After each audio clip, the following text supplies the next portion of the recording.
Hola, ¿cómo están? Soy Edgardo Lovera. Bueno, vamos a tocar un tema nuevo en el podcast que ya lo habíamos conversado alguna vez, que hacía referencia a este proceso largo, muy sacrificado y un poco extraño para otras profesiones, que es el examen de grado en Derecho. Como saben ustedes, yo soy abogado y es una tragedia para muchos egresados de Derecho que no pueden concluir sus estudios porque no logran obtener su licenciatura, ya que el examen de licenciatura en Derecho en Chile tiene algunas características bastante peculiares. Lo primero que les puedo contar es que Futuro Laboral, mifuturo.cl, entregó un dato respecto a cuál era la duración real promedio por institución de las carreras. En las universidades tradicionales y privadas en Chile, la duración se mide en semestres y por lo tanto las carreras que otorgan una licenciatura tienen una duración de 10 semestres. Esto significa que las carreras en Chile duran 5 años. Si uno lo compara con otros países, parece que es muy extenso. Pero volvamos a esto de cuáles son las carreras de mayor duración real, porque ya sabemos que oficialmente, por ejemplo, Derecho dura 10 semestres. Lo que sucede es que Ingeniería Civil Electrónica tiene una duración real promedio de 16,8 semestres. Después viene Ingeniería Civil Metalúrgica con 16,7 y aparece Derecho con 16,6. Eso significa que la duración real de los estudios de Derecho equivalen casi a 17 semestres. Si fueran 18 semestres, ya tendríamos 9 años para la duración de la carrera. Entonces uno se pregunta, bueno, ¿por qué es tan difícil titularse en Derecho? Bueno, para los amigos que no lo saben, el título de abogado no lo otorgan las universidades en Chile. El título de abogado lo otorga un poder del Estado que es el Poder Judicial. Por lo tanto, la única titulación profesional que existe en Chile otorgada por un poder del Estado es el de la carrera de Derecho. Todas las otras titulaciones las otorga la universidad donde tú te titulas. Es decir, donde egresas. Pero entonces, ¿qué obtiene un abogado cuando sale de la universidad? Bueno, cuando concluye el ciclo de los 10 semestres, lo que obtiene es un egreso que le permite el poder rendir un examen de licenciatura, como todas las otras carreras, pero con una peculiaridad. Ese examen es oral. Y en la mayoría de las universidades consiste en un examen donde tú rindes. Examen referido a las materias más importantes de Derecho, que son dos principalmente. Entonces, Derecho Civil y Derecho Procesal son la base en todas las universidades para este examen. Entonces uno dirá, te evalúan una vez en examen de Derecho Civil y una vez en examen de Derecho Procesal. No es así. Es todo en una misma ceremonia que es el examen de licenciatura en Derecho. Pero ojo, no son solo dos ramos. Las universidades incorporan un ramo preliminar, que es una cédula, que cambiando de universidad puede ir desde un sorteo de un tema o algunos ramos específicos donde tú sorteas algunos temas de esos ramos específicos o la defensa de una tesis. Y ahí aparece la tesis, que en muchas otras licenciaturas es la defensa de tesis lo que corresponde a la obtención del título. Cuestión que en Derecho no es así. Pero les pongo un caso mucho más complejo. Yo egresé de la Universidad Academia de Humanismo Cristiano, donde los ramos a evaluar son 4. Derecho Procesal, Derecho Civil, como todas las universidades, una cédula, que era en constitucional, y Derechos Humanos, ya que era el perfil de la universidad. O sea, me tocó el examen de grado con más materia, tal vez de Chile. Entonces, ¿qué pasa en el ciclo de la rendición de exámenes? Un estudiante se enfrenta a profesores expertos en cada una de esas áreas. Es decir, en un mismo evento lo interroga su profesor de cédula. Es decir, aquel profesor experto en el tema que le tocó. Por ejemplo, derecho penal, delitos de tal tipo. Después viene un examen de derecho civil y uno se preguntará, ¿qué parte del derecho civil es todo lo que se ha visto en estos 10 semestres? Pero como todo, todo. Puede ir desde los contratos a los temas de familia, a los bienes, a la responsabilidad, al acto jurídico, a interpretación, a normas que no están en el Código Civil, pero las complementan, como la ley de efecto retroactivo, el estatuto legal del matrimonio, la ley de matrimonio, el reglamento de matrimonio y otros temas más. Y después viene procesal. Y procesal se compone de procesal civil, procesal penal, y también es lo mismo. Son todos los ramos de procesal que se han tratado, más algunas leyes específicas. Entonces, ¿cuánto dura ese examen oral? Ese examen oral, en promedio, debe estar durando no menos de 1 hora, si es que uno tiene un resultado exitoso o tal vez muy demoroso. Porque podría suceder que una persona comenzara rindiendo su cédula o su defensa de tesis, dependiendo de la universidad, y repruebe, y no pueda continuar con el ciclo de interrogatorio. Como podría suceder que aprobara esa parte, continuara y en civil reprobara y no pudiera seguir, y así hasta procesal. Inclusive podría dar las 3 evaluaciones, su cédula, civil y procesal, y no aprobar. ¿Y cuánto tiempo tiene uno y cuántas oportunidades tiene?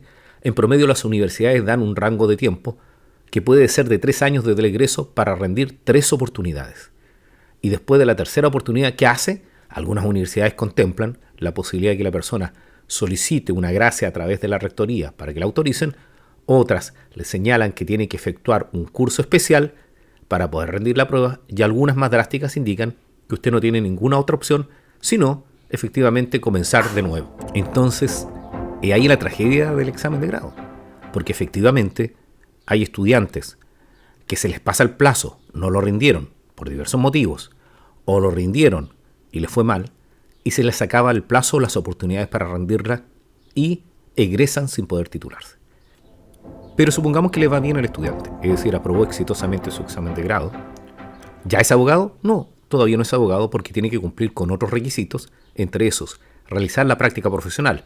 Uno dice como todas las otras carreras, uno irá a una empresa. No, fíjense, porque la práctica profesional en Chile para los abogados está institucionalizada a través de un organismo repartido en diferentes regiones que se llama la Corporación de Asistencia Judicial, que antiguamente le decían el Colegio de Abogados, ¿cierto? Hago mi práctica en el Colegio de Abogados. Era errado porque se confundía porque había atención gratuita. ¿Qué hacen en la práctica profesional los estudiantes de Derecho? Atienden público y resuelven casos con facultades legales que le otorga la ley para poder tramitar. Luego, si aprueban esa práctica, que en promedio dura 6 meses, la podrían reprobar, tienen que elevar antecedentes, su licenciatura, es decir, que aprobaron el grado, su informe de práctica, es decir, que rindieron su práctica en tribunales o en algunos organismos vinculados al Poder Judicial, unas cartas de recomendaciones, no estar condenado a ciertos delitos y abrir una carpeta entre la Corte Suprema, quien, una vez que les da el ok, los cita para una ceremonia de juramento. Y ustedes han visto o saben de algunas personas que van a jurar a la Corte Suprema porque es la única carrera que es declarada en un poder del Estado. Pero el podcast de hoy día tiene por motivo el poder clarificar esta duda que me preguntan, tanto estudiantes como personas que sabían que nosotros nos dedicábamos, junto con un amigo que es coaching, Juan José Vergara, a preparar a personas para el examen de grado. Pero nuestra preparación principalmente no iba vinculado tanto a la profundización de las materias, sino principalmente a resolver esos problemas, tanto de motivación como de traumas, que puede tener una persona al enfrentar el examen oral. ¿Por qué? Porque uno supondría que egresado, uno cumple con todos los estándares, pero tiene nuevamente que volver a ratificarlos en esta evaluación. Entonces hoy día a los amigos que nos escuchan o los que tienen algún familiar que desconoce cómo funciona el examen de grado, les voy a dar algunas técnicas y algunas recomendaciones desde la experiencia. Sería muy fácil para mí decirles, yo aprobé mi carrera en 5 años y por lo tanto aprobé mi grado en la primera oportunidad y les voy a hablar de esto. Pero no tendría nada que enseñarles porque en definitiva tuve un circuito exitoso. Pero no es mi realidad. Yo rendí el examen de grado 3 veces. La primera vez llegué hasta civil. La segunda vez lo completé y me colocaron un 3.9. Recuerden que la nota de aprobación es 4. Y decidí, por lo tanto, trasladarme a otra universidad donde tuve que realizar un curso de homologación. En esa época se podrían realizar y rendir nuevamente mi examen de grado, que fue la Universidad de Academia de Humanismo Cristiano, donde aprobé mi examen de grado. Es decir, les voy a hablar desde la experiencia del fracaso y todas las técnicas que utilicé para poder regularizar esto. Y principalmente, ¿por qué? Porque yo pasé de ser un estudiante sin obligaciones ni responsabilidades familiares o personales para rendir el examen, a transformarme en un estudiante trabajador que tenía que combinar las obligaciones familiares y personales y laborales, y eso implica tener menos tiempo que cuando uno era un estudiante sin esas obligaciones. Entonces, en este primer capítulo del podcast dedicado al examen de grado en Derecho, les voy a contar algunas de las conversaciones y de los análisis que hicimos con Juan José respecto a qué debe hacer una persona que va a enfrentar el examen de grado y que tiene algunos temores y cómo vamos a resolver estos desde el enfrentamiento de esta realidad que significa planificar el examen de grado. Bueno, vamos a utilizar una técnica que se utiliza en administración, que es el FODA, y vamos a determinar qué fortalezas tenemos para enfrentar el examen de grado, qué oportunidades se nos pueden plantear, qué debilidades tenemos y qué amenazas vamos a tener para la preparación del examen. Bueno, las fortalezas van a ser los factores críticos positivos con los que contamos para rendir el examen de grado. La oportunidad son los aspectos positivos que podemos aprovechar utilizando nuestra fortaleza. Las debilidades van a ser los factores críticos negativos que se deben eliminar o reducir. Y las amenazas son los aspectos negativos externos que podrían obstaculizar el lograr nuestro objetivo, que es tener una buena preparación para el examen de grado. Entonces, veamos qué es lo que vamos a tener en consideración. Descubramos nuestra fortaleza.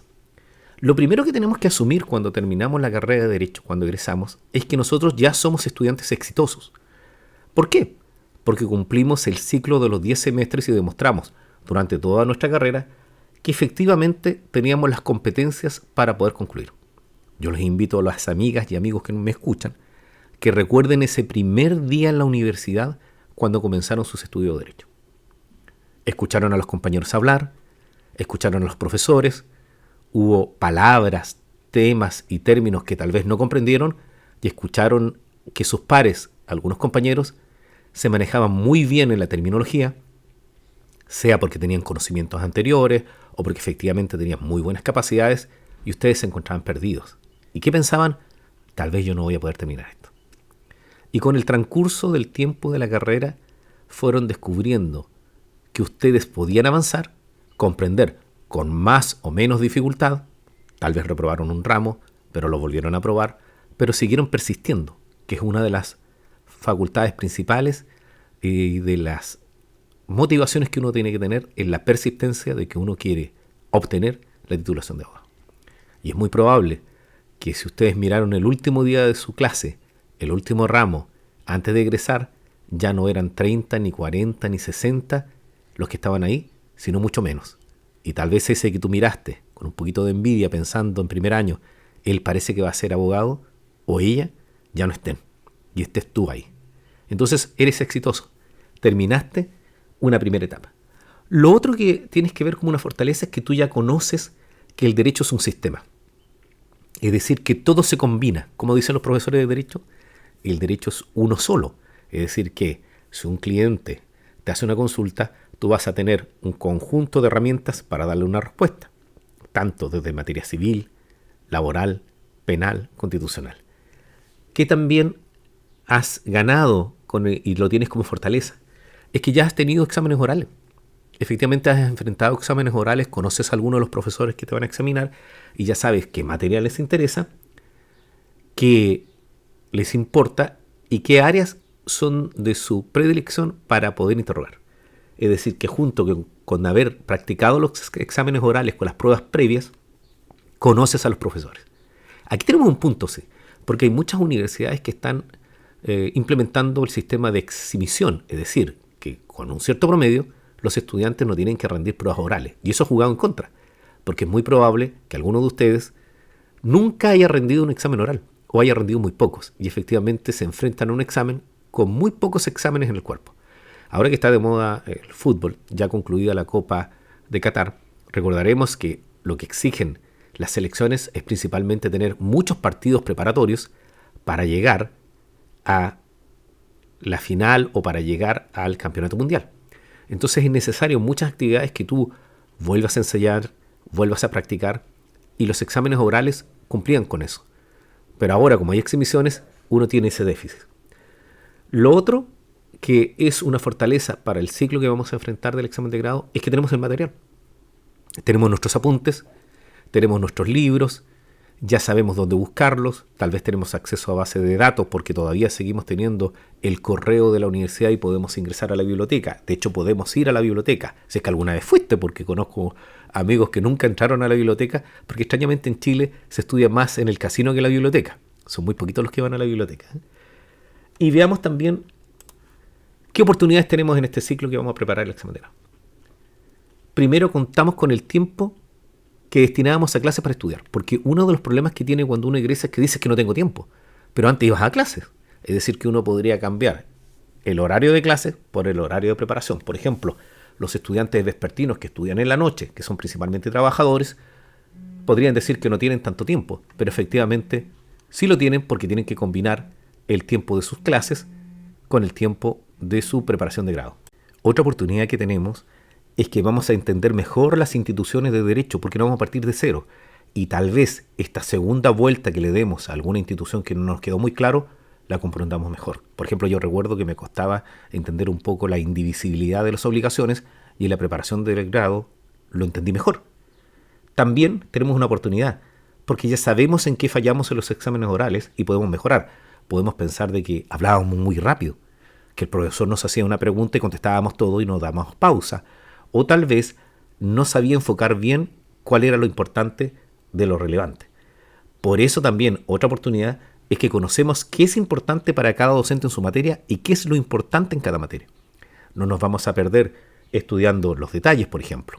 Porque recordarán que uno de los errores que cometíamos tal vez era que cuando preparábamos una materia nos distraíamos con detalles y nos preocupábamos de que nos fueran a preguntar la excepción de la excepción y no nos aprendíamos la definición, las características, los elementos ni las reglas generales. ¿Cómo iban a llegar a preguntarnos la excepción de la excepción si no alcanzaban a preguntarnos ni siquiera la definición? Lo otro, que tenemos apuntes y sabemos qué autores son relevantes, porque esto es muy importante. Cuando comenzamos a estudiar un ramo no sabíamos cuáles eran los autores o los manuales más importantes y ya concluido nuestra etapa de estudios lo manejamos y por lo tanto es más fácil que podamos conseguir ese material. Más aún hoy día con toda la oferta de material que existe en Internet. Pero veamos ahora las debilidades y aquí les voy a pedir a cada uno que haga un análisis honrado, sincero, pero con uno mismo. Este análisis lo tienen que hacer en forma individual. No lo comenten con alguien si quieren, pero sean honrados con ustedes. Aquí tenemos que notar cuáles son nuestras reales debilidades. Y vamos a ver cuáles podrían ser. Primero, una de las debilidades que podemos tener es que fíjense que nunca estudié para los exámenes. Y tal vez aprobé un ramo por suerte o porque copié. Tú solamente lo sabes. Entonces, si tú sabes que el Civil 1 o el Procesal 3 lo aprobaste porque tuviste suerte, justo te preguntaron lo poquito que habías estudiado, o te reiteraron una pregunta, o fíjense que me fue tan bien en las pruebas escritas porque las copié y por lo tanto no tuve que rendir esos exámenes, ya sabes que tienes que volver a estudiar esa materia porque fíjate que una de tus debilidades fue que no lo sabes y no lo manejas porque lo aprobaste por suerte o porque copiaste. Lo otro es que tienes que ser honrado y saber que si bien es cierto contestaste muy bien y aprobaste algún ramo, tienes dudas. Porque fíjate que hay algunas materias que no las entendiste, que no las comprendiste y que efectivamente dijiste una definición o diste unos elementos sin entender de qué se trataba. Y eso lo tienes que mejorar. Es una de las debilidades. Lo otro es que tal vez es muy probable que ha transcurrido el tiempo y no has tenido clase con los profesores que te van a tocar en la comisión. Entonces haz un esfuerzo de ubicar alumnos, hablar con esos profesores y conseguir los apuntes y saber qué ramo está haciendo ese profesor ese año, porque aumenta las posibilidades de que te pregunten sobre esa materia. Pero hay otro problema. Puede ser que tú me digas, es que en realidad fíjate que nunca tuve apuntes, ni tuve libros. Siempre me presenté con los PPT que me presentaron. Es más, ni siquiera miraba el código. Entonces tienes una debilidad, porque efectivamente la lectura de textos jurídicos aumenta tu vocabulario, te ayuda a entender instituciones, y si tienes tus libros y tus apuntes, ya tienes reducido la información y tú lo vas a poder hacer. Entonces vas a tener la dificultad efectivamente de que vas a tener que partir de cero, sin apuntes y sin libros. Y lo otro, fíjate que no tengo un sistema para estudiar. Nunca tuve un sistema. En realidad lo preparaba las pruebas un día antes, a veces una semana, y nunca me preocupé de encontrar cuál era el mejor sistema. Recuerden que ya se sabe en la ciencia pedagógica que todos aprendemos de forma distinta. Y para concluir, por el capítulo de hoy día, vamos a ver cuáles son las amenazas que puedes tener. La primera amenaza es que no le dediques tiempo al estudio generando excusas o tiendes a procrastinar, ¿cierto? A perder el tiempo. Mira, nosotros contamos una anécdota con los amigos que preparamos el examen de grado. Tú estás estudiando y en la casa dice alguien, ¿quién va a comprar el pan? Y tú levantas la mano y dices, yo voy. Andas buscando excusas para no estudiar. Andas adquiriendo compromisos que te impiden estudiar. ¿Para qué?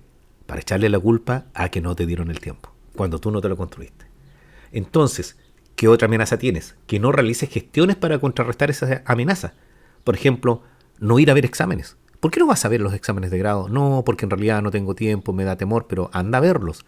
Recuerda que cuando veía los exámenes orales aprendías mucho. Anda a eso. Fíjense que no tenía apuntes. Entonces consíguetelos, búscalos. Llama a ese compañero y consíguete los apuntes. La otra gran amenaza, no dejes pasar el tiempo.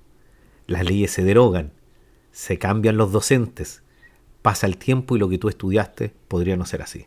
Por ejemplo, yo que me demoré, me tocó estudiar en una primera etapa el sistema procesal penal antiguo, después los 2 sistemas procesales penales y concluir con el actual. Y todas las modificaciones que hay y que han sido muy fuertes, especialmente en el siglo de pandemia. Imagínate si te cambian la Constitución.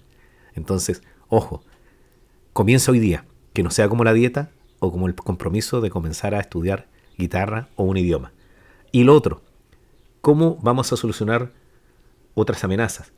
Usar la tecnología para distraernos y no para apoyarnos. Si vas a utilizar el celular y te distraes, no vas a avanzar, pero utilízalo en beneficio. Graba audios, busca información, ten tus códigos en el celular, en tu computador. Trata de hacerte un espacio, recuerda esas indicaciones que te dan tus profesores en enseñanza básica o en la universidad, de que tenías que tener un lugar para estudiar sin distracciones y dedícale un tiempo. Así que espero que este análisis lo hagas en forma honrada. No tienes que convencer a nadie más que a ti. Tú tienes que ver si quieres o no ser abogado o abogada. Nada sin esfuerzo se va a lograr. Pero ¿por qué otros lo lograron? Pero bueno, no es tu momento, no fue tu historia y tal vez no era para ti con la facilidad que tenían otros y tal vez no viste el sacrificio de esos otros o las mayores capacidades. Tú estás en una situación compleja, ya estás egresado, si bien es cierto eres exitoso, pero si no le pones empeño, porfía, metodología y responsabilidad, tal vez no logres el objetivo. Bueno, soy Edgardo Lovera y esta es la primera parte de mis comentarios respecto al examen de grado de Derecho en Chile. Espero que te pueda ayudar y si tienes algún comentario no te olvides de postear y vamos a hacer un nuevo podcast para seguir comentando de algunas técnicas para preparar el examen de grado. Que estés bien.